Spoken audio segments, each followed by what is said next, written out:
Good morning friends. मैं doctor V K Mishra from gastro liver hospital Swaroopnagar Kanpur.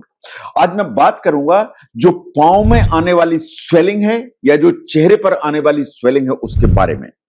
जो आपको सूजन आती है या आपको स्वेलिंग आ जाती है उसके कारणों के बारे में बात करूंगा और कैसे इसे रोका जा सकता है।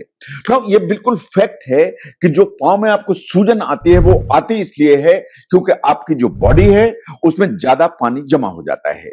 ये जो स्वेलिंग है आपके पांव में हो सकती है, आपके एंकल में हो सकती है, ये नीचे हो सकती है।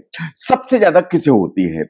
जो ओल्डर एडल्ट्स होते हैं जिनकी एज 65 साल या उससे ज्यादा होती है, जो प्रेग्नेंट फीमेल्स होती हैं, इन जिन्हें हार्ट, किडनी या लिवर की बीमारियां हैं, उनको सबसे ज्यादा स्वेलिंग आने का खतरा होता है। लेकिन जब भी स्वेलिंग आती है उसको ध्यान से देखने की जरूरत है। नो सिम्टम्स क्या आएंगे? आपको ऐसा लगेगा कि आपकी जो स्किन है वो स्ट्रेच हो गई है और उसमें हल्की सी चमक आ गई है। जब आप चलेंगे तो आपको चलने में दिक्कत होगी क्योंकि आपकी जो मांसपेशियां हैं स्वेलिंग के चलते इनके जो मूवमेंट है वो स्लगिश हो जाएंगे।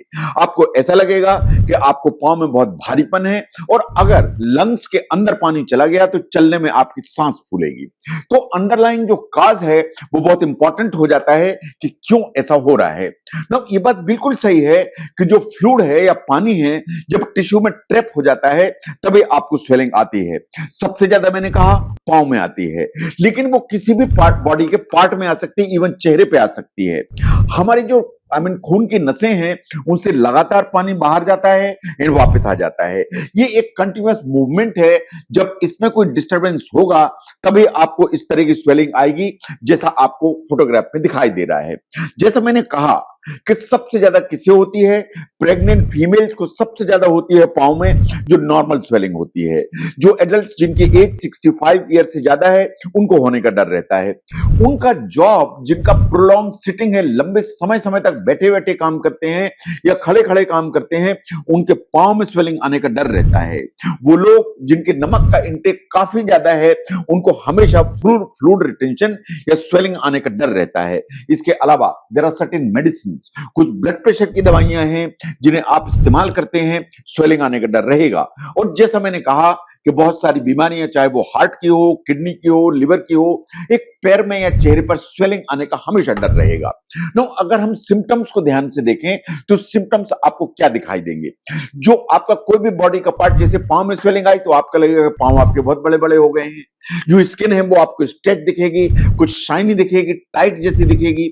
आप चलेंगे या आप जो रोज काम करते हैं उनमें चलने फिरने में आपको दिक्कत महसूस होगी। इन कभी आपको ऐसा लगेगा कि वो पार्ट जिसमें स्वेलिंग है उसमें कुछ फुलनेस की फीलिंग आ रही है, कभी कभार हल्का दर्द भी आ सकता है। इन अनफॉर्चुनेटली अगर ये पानी या जो फ्लूइड है आपके लंग्स में जाता है तो ब्रीदिंग डिफिकल्टी या सांस की दिक्कत आएगी। नाउ जो काजेज हैं वो वही हैं कि अगर आपकी प्रोलॉन्ग सिटिंग है या आपका बहुत सारा काम खड़े खड़े का है तो ये डिपेंडेंट इडिमा आ जाता है जैसा आपको फोटोग्राफ में दिखाई दे रहा है। अगर पांव की नसों में कुछ इंसफिशियंसी है जिसे वीनस इंसफिशियंसी कहते हैं, जिसमें वाल्व वीक हो जाते हैं, जिसे वेरिकोज वेन्स कहते हैं, तो इस तरह की स्वेलिंग आएगी। जो कुछ मेडिकल कंडीशंस हैं जैसे हार्ट की प्रॉब्लम, किडनी की प्रॉब्लम, लिवर की प्रॉब्लम, थायराइड की प्रॉब्लम, लंग्स की भी प्रॉब्लम, इनमें पांव में स्वेलिंग आने का डर रहता है। There are certain medicines, particularly high BP की दवाइयां, कुछ पेन किलर्स, इन कुछ हार्मोन थेरेपी होती है जिसमें हमेशा इस चीज का डर रहता है कहीं पांव में स्वेलिंग आएगी। नाउ डाइट के जो फैक्टर्स इंपॉर्टेंट हैं, अगर आपका साल्ट इंटेक ज्यादा है, आपका जो न्यूट्रिशन है पुअर है, प्रोटीन का इंटेक कम है, तो आपको स्वेलिंग आने का डर रहेगा। Pregnancy as usual is a very common cause. कुछ इम्यून सिस्टम की प्रॉब्लम्स हैं जैसे एलर्जिक रिएक्शंस हैं, उन सब में स्वेलिंग आने का डर रहेगा। नो, अगर आप अपनी लाइफस्टाइल को ठीक करते हैं तो जो नॉर्मली बिना किसी बीमारी के स्वेलिंग आती है उससे आप बच सकते हैं।